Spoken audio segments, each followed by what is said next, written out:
সভাপতি আমাদের চরপেশন পৌরসভার সাবেক মেয়র জননেতা আমিনুল ইসলাম মেন্ডিস আজকের মঞ্চে উপস্থিত হয়েছেন আমার সবার সঙ্গে হিসাবে বাংলাদেশের প্রখ্যাত চিকিৎসক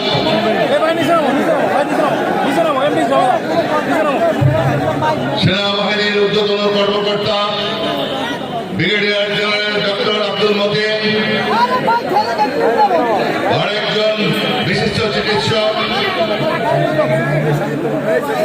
বাংলাদেশের one of the best neurologist, neuro বিশেষজ্ঞ, মৎস্যজীবী দল, স্বেচ্ছাসেবক দল এবং তাঁতি দল, বিভিন্ন অঙ্গ সংগঠনের সংগ্রামী নেতৃবৃন্দ, বিভিন্ন ইউনিয়ন থেকে আগত সম্মানিত নেতৃবৃন্দ এবং উপস্থিত আলেমা ইকরাম, আমার শ্রদ্ধেয় মুরব্বিয়ান, সুধী মণ্ডলীর উপস্থিত সবাইকে আমার আন্তরিক সালাম। আসসালামু আলাইকুম ওয়া রাহমাতুল্লাহি ওয়া বারাকাতুহু। বক্তব্যের শুরুতে আমি গভীর শ্রদ্ধা জানাই বাংলাদেশের স্বাধীনতার মহান ঘোষক, বাংলাদেশের শ্রেষ্ঠ সন্তান, বাংলাদেশের সফল এবং প্রধান রাষ্ট্রপতি, বিএনপির প্রতিষ্ঠাতা চেয়ারম্যান, সেক্টর কমান্ডার, বীর মুক্তিযোদ্ধা, শ্রদ্ধা জনাব শহীদ রাষ্ট্রপতি জিয়াউর রহমানের বিদায় আত্মার প্রতি গভীর শ্রদ্ধা জানাই। আল্লাহ রাব্বুল আলামিন যেন আজকে আমাদের প্রিয় নেতাকে জান্নাতবাসী করেন, জান্নাতের সর্বোচ্চ মাকাম দান করেন। আমি কৃতজ্ঞতা জানাই আমার প্রিয় নেত্রী,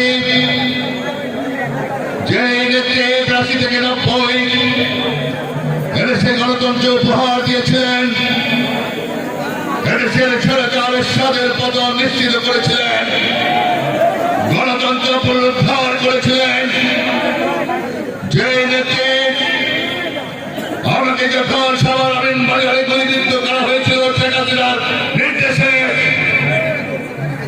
আমি গুলিবিদ্ধ হওয়ার পরে ছটফট করেছিলাম।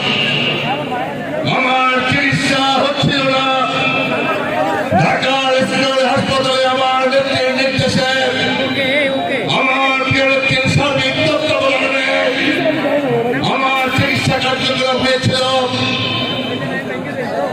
আমার শরীর থেকে অসংখ্য গুলি বের করা হয়েছিল, এখনো আমার লিভারে 2টি গুলি রয়েছে।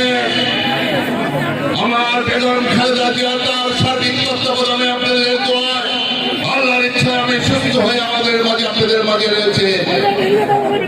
বেগম খালেদা জিয়া আমেরিকাতে চিকিৎসার জন্য পাঠিয়েছিলেন। আমরা সেই নেত্রীর প্রতি কৃতজ্ঞতা জানাই। আজকের এই চরপেশনের সমাবেশের পক্ষ থেকে, আপনাদের সকলের পক্ষ থেকে আমার প্রিয় নেত্রীকে, বাংলাদেশের সম্মানিত নেত্রী দীর্ঘদিনের প্রধানমন্ত্রী বেগম খালেদা জিয়ার প্রতি গভীর শ্রদ্ধা এবং কৃতজ্ঞতা জানাই। আমি ধন্যবাদ জানাতে চাই আজকে স্বৈরাচার শেখ হাসিনা মাফিয়া সরকারের বিরুদ্ধে ১৭টি বছর যিনি আমাদের বিএনপি নেতৃত্ব দিয়েছেন, টেকনাফ থেকে তেতুলিয়া, লোকসা থেকে পাথুরিয়া পর্যন্ত এই মাফিয়া সরকার, এই খুনি হাসিনার বিরুদ্ধে যিনি লড়াই করেছেন, সুদূর প্রবাসে বসে, লন্ডনে বসে যিনি নেতৃত্ব দিয়েছেন, জানি আমাদের জুলাই আগস্টের মাস্টার মাইন্ড হিসাবে চিহ্নিত বিভিন্ন রাজনৈতিক দল তারাও স্বীকার করবেন